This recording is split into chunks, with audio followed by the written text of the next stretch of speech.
بدأت الحكاية في اليابان وبالتحديد في طوكيو، ومن هناك انتشر الفساد في جميع أنحاء اليابان. في تلك الأثناء ظهرت فئة من مستخدمي السحر ليخلص البشرية، ولكن قوام السحرية لم تكن بالشيء الكافي أمام ملك الشياطين، وفي ذلك الوقت أشرفت البشرية على الانتهاء إلى أن ظهر البطل. فلو عاوز تعرف باقي الأحداث ما تنساش تصلي على النبي ويلا بينا. ده هو أتسمي بطل قصتنا وفي نفس الوقت مكتشف السحر، يعني من الآخر واد عظمة. نرجع بقى لأتسمي واللي واقف قدام ملك الشياطين، وملك الشياطين بيهجم عليه ولكن بيكون أتسمي أسرع منه، وبيستخدم سحره على ملك الشياطين وبيقول له تعالى يلا وريني آخرك إيه. ولحظة يا صاحبي أقول لك السحر ده تم تأسيسه إزاي، اسمع واتفرج يا باشا. في يوم عادي خالص ظهرت وحوش بكميات كبيرة فجأة، واليوم ده البشر سموه يوم النكبة، وده علشان أسلحة البشر مش كانت فعالة قصاد الوحوش ديت. ولكن بعد فترة بسيطة اكتشف البشر السحر، ومن ساعتها هو ده الشيء اللي بيردع الوحوش. ولكن ومع الأسف استمرت الحرب لأكثر من 10 سنوات. نرجع بقى لأتسمي واللي بيهجم على ملك الشياطين، ولكن فجأة ملك الشياطين بيستخدم سحر من المستوى ال 14، وساعتها بيعرف أتسمي إنه كان بيستخدم كل قوته من البداية. ومرة واحدة بيهجم عليه ملك الشياطين بسحر مركب من 6 عناصر، وأتسمي بيقدر يصد الهجوم ولكن بيفقد السيطرة في الآخر، وبعدها بيقول خلاص ما عادش قدامي أي خيار تاني. وفجأة بيفعل سحره الكامل، وده علشان يكتسب قوة عالية. وأتسمي بيعمل دوائر سحر كتيرة، وده علشان هي اللي بتحدد رتبة السحر، والكلام ده برضه بينطبق على ملك الشياطين. في تلك الأثناء بيعمل أتسمي دايرة سحر كبيرة وبيرميها على ملك الشياطين وبيخلص عليه تماما، ولكن في المقابل بتستنزف كل سحر أتسمي وبيفارق الحياة. ولكن تفتكر الحكاية وقفت لحد هنا؟ لا والله. وبعد ما أتسمي فارق الحياة بتتنقل روحه لعالم تاني، ولما بيصحى بيلاقي نفسه نايم على السرير، وبيقوم يبص في المراية وبيتفاجئ من الشخص اللي واقف قدامه. وبعدها بنعرف ان أتسمي اتنقل لجسم شخص تاني اسمه كوسوناجي. المهم بقى الدكتور بيدخل عليه علشان يفك الجرح بتاعه، ولما فكه اتصدم على الاخر لانه اتعرض لحادث ودخل في حالة حرجة، ودلوقتي ما فيهوش ولا اي خدش واحد في جسمه. والدكتور بيقول له شكلك كده اتشافيت من السحر المقدس، وبيقول له أتسمي بس انا على طول بتشافي من السحر المقدس، ويا ترى ايه حادث المرور ده؟ المهم بيقول له أتسمي يعني انا استنزفت كل قوتي السحرية ولا ايه؟ والدكتور بيقول له تقصد ايه بالقوة السحرية؟ وساعتها الممرضة والدكتور افتكروت هبل بعد الحادث، وبعدها بيروح للدكتور وبيقول له تقدر تقول لي اسمك ايه والسنة اللي احنا فيها؟ بيقول له انا اسمي أتسمي والسنة اللي احنا فيها هي 1970.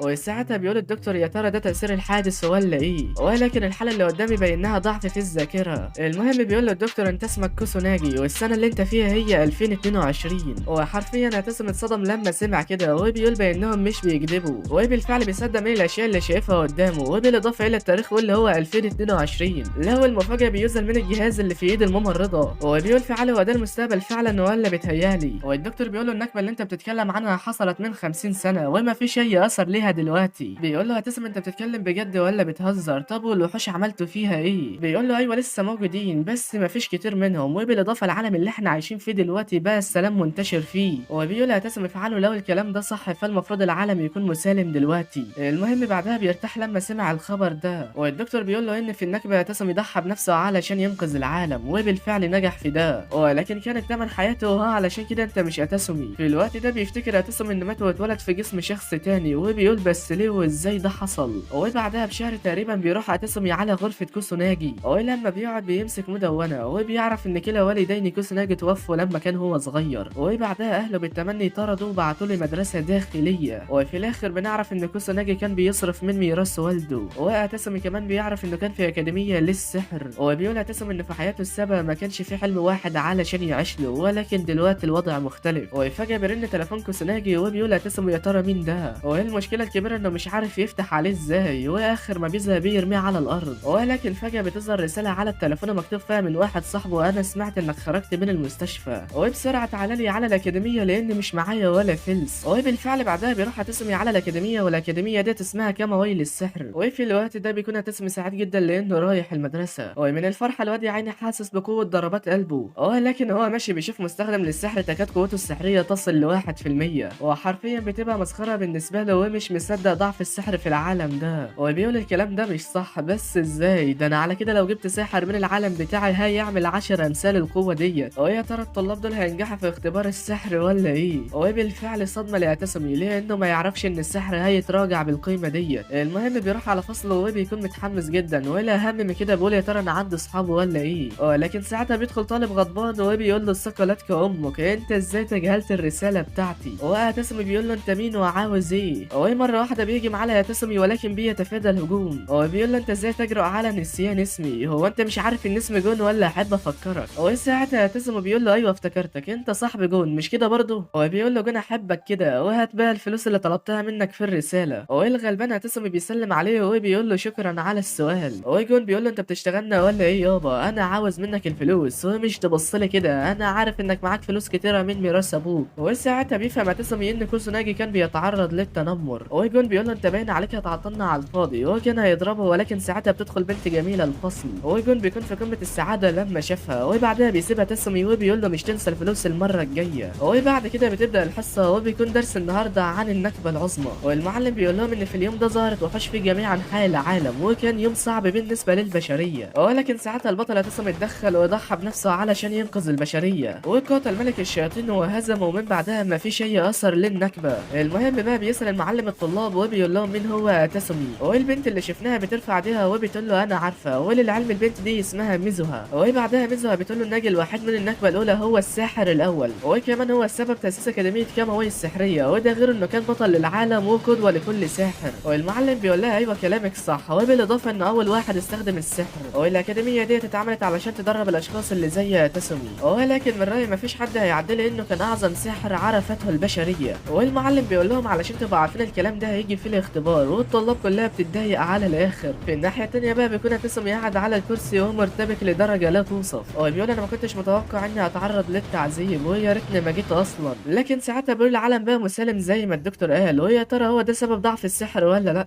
هو بيقعد يفكر مع نفسه ولكن بيزهق في الاخر. ساعتها بتكون حصه النهارده خلصت، ويجون بيروح لتسمي وبيقول له سامع يالا ايه تقييم السحر هيكون بكره، وبالمناسبه دي فرصه كويسه علشان نشوف قوتك السحريه. وبيقول تسمي الواد ده شكله عايز يصدعني وما فيش فايده من القعده هنا. ولكن قبل ما يمشي بيقول له جون يا ترى عيلتك مش عندها قوه سحريه زيك ولا لا؟ هو حرفيا بيقول له كميه كلام قاسي يخلي الواحد يخرج عن شعوره. وبينفعل عليها تسمي وبيقول له انت عيل واخد يالا. ساعتها جون بيتعصب وبيقول له انت بتقول عليا واخد؟ طب ايه رايك بقى لو مش بطلت الروشنه انا هوريك الواخد ده على حقيقته. وفي نفس اللحظه بيعمل هاله سحريه ضخمه والطلاب كلها بتتصدم. وبعدها بيواجه سحر النار على تسمي، ولكن حرفيا اسد واقف قدامه يخرب بيت العظمه يا جدع. ميزو بتحاول توقفه علشان محدش يتأذى، ولكن بيقول لها جون ده مش ذنبي وهو اللي بدأ الاول. هو حرفيا المكان كله بيحاط بالضباب والطلبه واقفين في مكانهم من الصدمه. اللي المفاجاه بيخرج تسمي من الانفجار بدون خدش واحد. في ذلك الوقت الطلاب كلها بتتصدم وبيقول تسمي لجون يا ترى اكتفيته ولا لسه؟ الواد يعني بيتخض وبيقول بس ازاي ده انا اديته لجون في نص وشه، ما حد فهمني هو ايه اللي بيحصل هنا. وبعدها بنعرف ان تسمي بيقدر يصد المستوى الاول من السحر، وده عن طريق حاجز سحري. وفي الحاله ديت هو مش مضطر يفعل سحر، وهو كان بيتسهل مع جون علشان لسه طفل. ولكن بعد اللي حصل ده لازم يتعاقب، ومره واحده بيفعل سحره الاسطوري والطلاب كلها مش بتعرف تتحرك. وميزو بتقول قوه السحر ده وايه اللي بيحصل هنا. في ذلك الوقت بيروح تسمي عند جون علشان يعاقبه، وحرفيا جون هيعملها على نفسه. ولكن لحسن حظه بيدخل المعلم وبيسالهم اذا كان في حد استخدم السحر جوه الفصل ولا لا. في الوقت ده اخفى تسمي سحره على اخر لحظه، وبيقول للمعلم مفيش حاجه حصلت جوه الفصل، واحتمال يكون في شخص استخدم السحر بره. وانت عارف ان مفيش داعي لتفعيل السحر جوه الفصل، وزي ما قلت لك ان ممكن يكون في طالب بيه يستخدم السحر بره. وبالاضافه ان السحرة عارفين كويس ان ممنوع استخدام السحر جوه الفصل.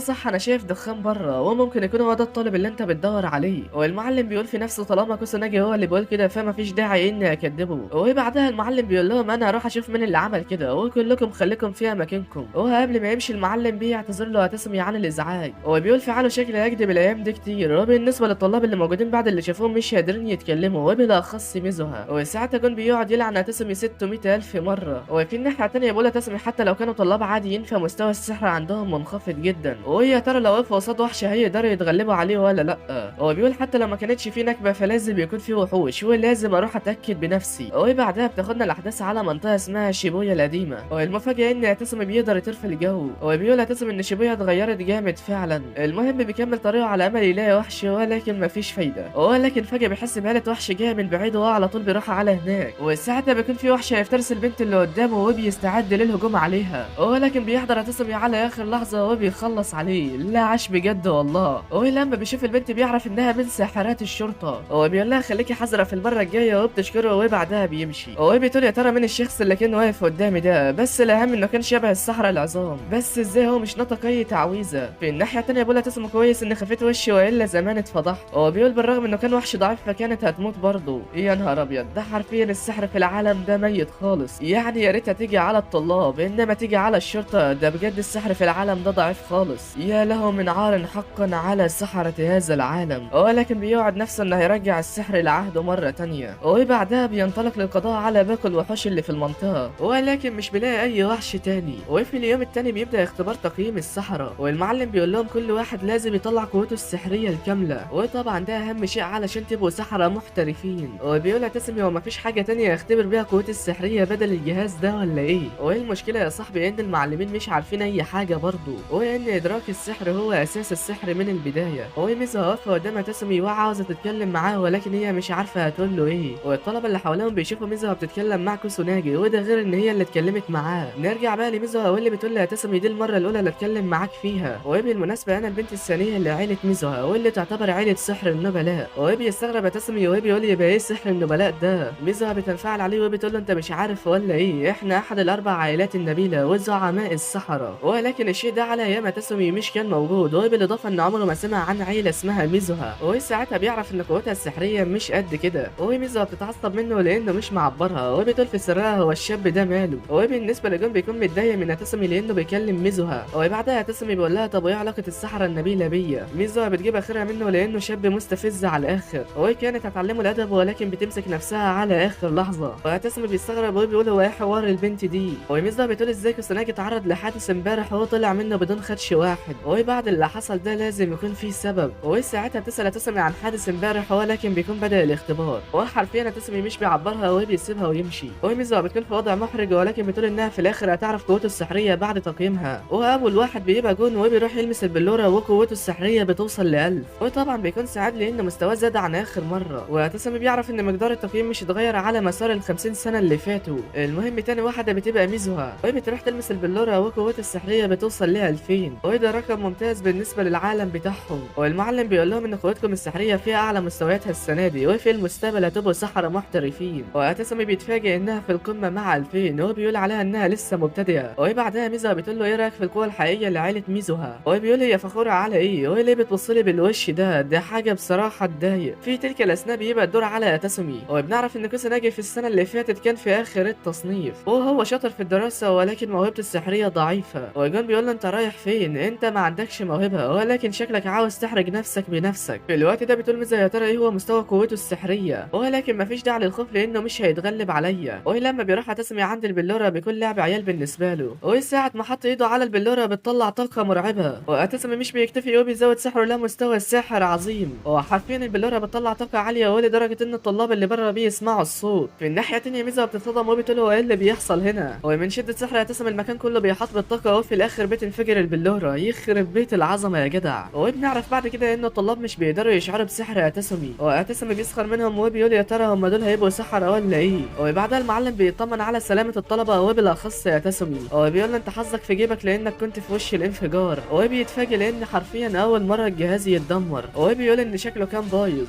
بس دلوقتي مش هنعرف ايه هي قوة كوسوناجي. وبعدها بيقول لجون انك هتاخد كوسوناجي في المجموعة بتاعتك، وجون بيقول له مفيش اي مشكلة، هو مش تخاف عليه يا باشا. وبس كده يا صاحبي، لحد هنا بينتهي الجزء الاول من حكاية تسمي امبراطور السحر. فلو عجبك الفيديو ما تنساش تصلي على النبي وتعمل لايك واشتراك يا بطل، وان شاء الله لو لقيت تفاعل على الجزء ده هنزل الجزء الثاني في اسرع وقت. ولو كملت لحد هنا فعش يا بطل، ويلا اشوفك الفيديو الجاي يا قمر. سلام.